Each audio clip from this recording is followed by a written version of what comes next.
Ahmedabad Vatva baby તળાવ પાસે મારામારીની ઘટના અંગે વટવા પોલીસે ગુનો નોંધી તપાસ શરૂ કરી।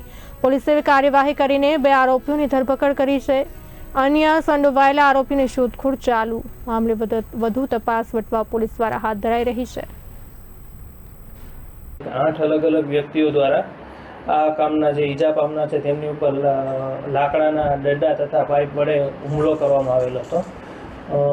પોલીસે આ પ્રાથમિક તપાસ હાથ ધરતા તેવું જાણવા મળેલ કે આ જે મુખ્ય ઘટના થઈ તેની પાછળનું કારણ એવું હતું કે આ અગાઉ 2 દિવસ અગાઉ નારોલ અને વટવા કેનલ રોડ ઉપર ખ્વાજાનગર મેદાનમાં બેસવા બાબતે પ્રાથમિક ઝઘડો થયેલો હતો આ કામના ઈજા પામના અને જેમાં આ કામના જે મુખ્ય આરોપી છે સાનુ કલીમભાઈ મિર્ઝા તેઓ આ ઝઘડામાં વચ્ચે આવીને છૂટા પાડતા હતા। જે અનુસંધાને આ મગજમાં રાખીને ગુસ્સો રાખીને આ કામના જે ઈજા પામના છે તેઓ ગઈકાલે વટવા વિસ્તારમાં હતા તે અનુસંધાને અલગ અલગ 8 લોકો આવીને